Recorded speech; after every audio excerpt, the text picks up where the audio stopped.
I'm going to show how to create this Valentine shape using Affinity Photo's Procedural Texture filter. I discovered this shape quite by accident a few months ago when I was trying to work on polar coordinates, and I was trying to find, I think, a spiral shape.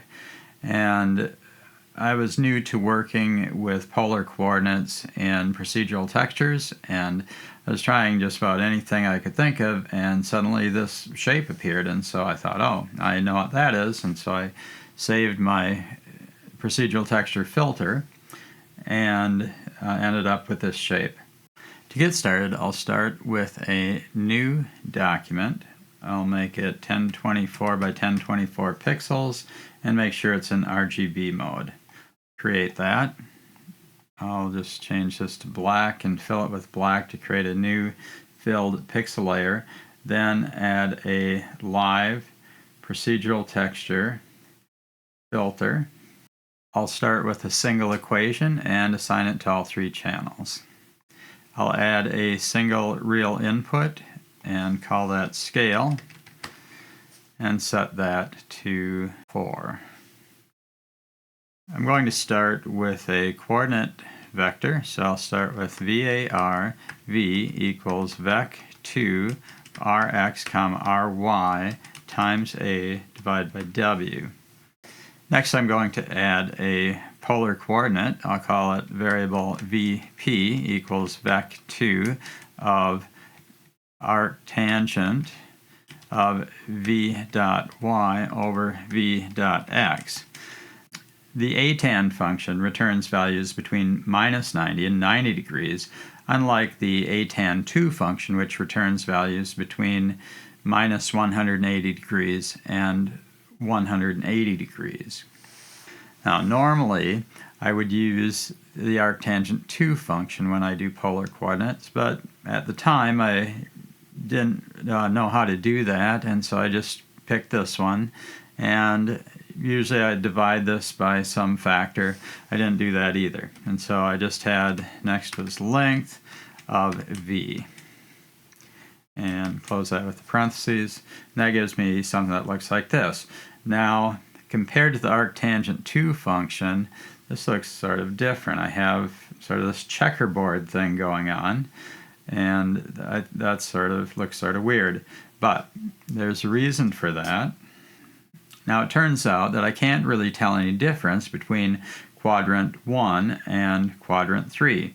Down in quadrant 3, both y and x are negative. And so those, since you're dividing, those will cancel each other out, and you'll just have y over x. The same is true for quadrants 2 and 4. In quadrant 4, I have minus y over x, and then in quadrant 2, I have y over minus x. And it's sort of a flipped over sort of mirror image thing going on here. Next thing I'm going to do is to add another variable. I'll call it sp for shape, and that's going to be equal to vp.y plus vp.x. And I got something like that, which I can see it has a slight little curvature to it, but it wasn't a spiral, and it isn't a heart. But then I was just trying random things, and I thought, well, what if I multiply this by sine of v.x? And there it is. It immediately looks like a heart. In fact, if I put a scaling factor in here, I, and put that on a 0 to 1 slider, I can get even more of a heart shape. Now, if I take and put this inside of a step function, step of e comma sp, then, and add a 0 to 1 slider e down here, then I clearly have a heart shape. I can control the shape of it with this factor, make sort of a cartoon heart like that, or go down to a pure circle if I go down this way, or just have sort of a basic heart like that. So that's the heart shape. To make this a little fancier, I'm going to make this into a smooth step, and I'll make this E1, comma E2. I'll add another 0 to 1 slider, and I'll label this one E1, and I'll change the name of this one to E2, and I'll just label these edge 1 and edge 2, and I'll label this one shape. All right, next I will just add an adjustment, and I'll put in a gradient map. I'll choose the default, and I'm going to make the blue into white. And I'll change the green color into red, but I'll make it just a slightly darker red. And I'm going to move this very close to my white edge there. I'll drag this down on top of my pixel layer, and then I can just do an adjustment with these edges to get it to look a little better. The shape control can change the shape of the heart from sort of just barely a heart shape all the way up to more of a cartoon heart. Sometimes I have an idea for a particular pattern, and I start thinking about the tools I know about in procedural textures, and I work towards a goal of a certain pattern. Other times, I'm just sort of playing around with things, and all of a sudden something just happens, and then I think, oh, that's cool, and I save that.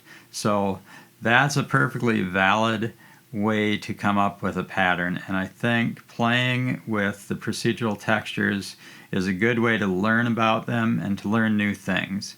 And so I encourage you to do that. Don't just try to follow the patterns I've created. Go out and mess around with it, see what you can come up with.